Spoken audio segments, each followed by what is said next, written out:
Assalamualaikum warahmatullahi wabarakatuh. Alhamdulillahi rabbil alamin. Wassalatu wassalamu ala asyrafil anbiya'i wal mursalin wa ala alihi wa sahbihi ajma'in. Allahumma salli ala sayyidina Muhammadin wa ala alihi wa sahbihi ajma'in. Amma ba'du. Alhamdulillah, sebagai untayan rasa syukur kita kepada Allah Subhanahu wa taala, sampai saat ini Allah Subhanahu wa taala masih memberikan kepada kita kesehatan, sehat badan dan sehat pikiran, sehingga kita masih bisa melaksanakan kewajiban kita kepada Allah Subhanahu wa taala. Tak lupa kita sanjung sajikan kepangkuan alam yang telah diutus oleh Allah Subhanahu wa taala, yaitu Nabi Muhammad Rasulullah sallallahu alaihi wasallam, dengan mengucapkan salawat kepada beliau dan kepada keluarga serta sahabat beliau. InsyaAllah di akhirat kelak kita akan mendapatkan syafaat beliau. Amin amin ya rabbal alamin.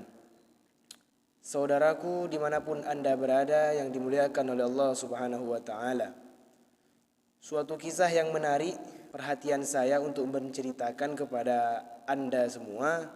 Terjadi kisah ini di zaman Raja Harun ar-Rasyid. Jadi Raja Harun ar-Rasyid adalah raja khalifah yang adil, yang bijaksana. Jadi beliau memiliki seorang anak, disekolahkan di pondok pesantren setahun 2 tahun. Ketika pulang dari pesantren, Raja Harun ar-Rasyid bertanya, "Wahai anakku, selama 2 tahun kau di pesantren, ilmu apa saja yang kau dapat?" Anaknya tidak berkata apa-apa. Anaknya diam saja, seolah-olah anaknya itu tidak tahu menjawab dengan jawaban apa. Raja Harun ar-Rasyid tidak putus asa, didesaknya lagi, "Wahai anakku, jawablah, ilmu apa yang telah engkau dapatkan di pesantren? Masa 2 tahun belum dapat apa-apa?" Anaknya diam juga, enggak menjawab. Kemudian Raja Harun ar-Rasyid ngomong lagi, "Wahai anakku, coba ingat-ingat lagi. Apa yang kau ketahui selama 2 tahun kau di pesantren?" Anaknya berpikir, mulai mengingat. "Ya, wahai ayahku, sekarang aku sudah ingat bahwasanya wanita yang haid tidak boleh sholat."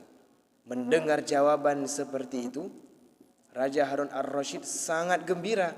Saking gembiranya, beliau membuat sebuah acara makan-makan bersama seluruh masyarakatnya.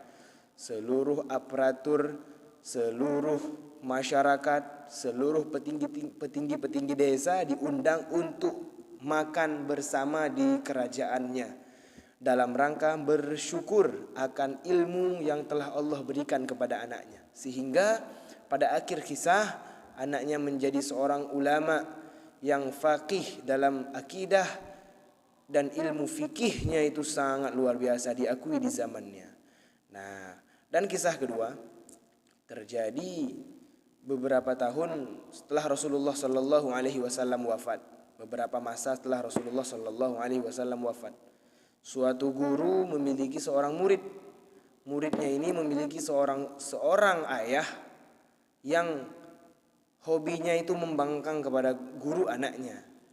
Nah, jadi pernah suatu hari sang guru menghukum anak si bapak tadi, sehingga ketika bapaknya berkunjung, ketika bapaknya ingin melihat-lihat si santri itu, ditanyanya, "Ini kok sudah berbekas? Kok sudah ada bekas pukulan? Ini pesantren atau tempat pengeroyokan? Aku nyekolahkan engkau di sini, wahai anakku, untuk belajar, bukan untuk dipukul-pukul." Akhirnya marah ayahnya, diajaknya anaknya untuk menjumpai gurunya. Ketika sudah bertatap-tatapan gurunya, bapak tersebut dan anaknya, si bapak tadi tanpa bertanya-tanya, tanpa tabayun terlebih dahulu, langsung berkata perkataan yang tidak pantas untuk guru anaknya. Padahal sang anak ingin menjelaskan, tapi karena bapaknya sudah dibakar dengan amarah, gak mau dengar siapa-siapa lagi. Engkau preman apa ustadz? Engkau ulama apa preman? Kok hobinya mukul-mukul gini, begana begini, recok. Sehingga sang bapak bilang, kalau begitu anak saya keluarkan dari sini. Nah, pada akhirnya anaknya dipindahkan. Ketika perjalanan pulang, kan kebiasaan orang dulu itu kan gak naik mobil, gak naik motor, naik unta.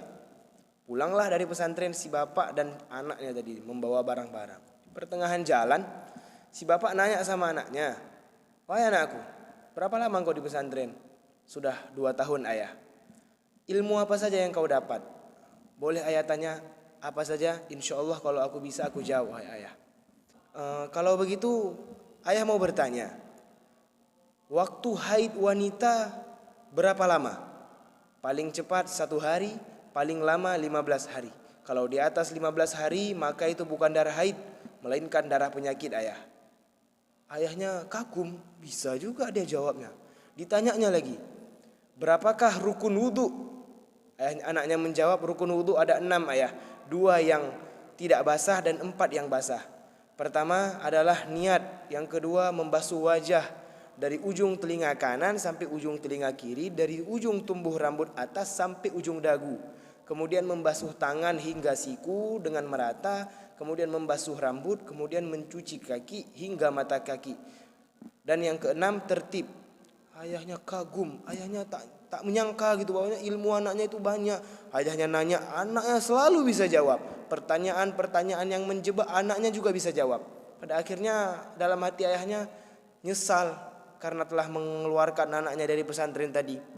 Sehingga besoknya balik lagi si ayah tadi. Keputusan si ayah berubah. Pertama, keputusannya karena marah tadi, dikeluarkannya anaknya dari pesantren. Ketika sudah terkagum-kagum akan ilmu anaknya yang pernah ditaruh di pesantren tadi, akhirnya anaknya dibalikkan lagi ke pesantren itu. Jalan beberapa kilometer, jalan menaiki unta sama anaknya, datang kepada gurunya bermaksud untuk mengembalikan sekaligus meminta maaf tentunya kan. Datang, "Assalamualaikum Ustadz." "Waalaikumsalam." Gimana Pak?" "Saya ingin minta maaf Ustadz karena kemarin itu saya telah berkata tidak sopan kepada Ustadz." Sang Ustadz berjawab, "Oh, kesalahan itu sudah saya maafkan. Sudah dari dulu saya maafkan. Sudah dari kemarin saya maafkan. Saya tidak ada menyimpan rasa dendam sedikit pun kepada Bapak." "Jadi setelah ini apa lagi Pak? Ada keperluan apa?" "Begini Ustadz, saya ingin mengembalikan anak saya ke pesantren karena saya tengok potensi belajar dia besar. Kemudian dia ya ilmunya setelah saya tes ini lumayan banyak, lumayan pinter.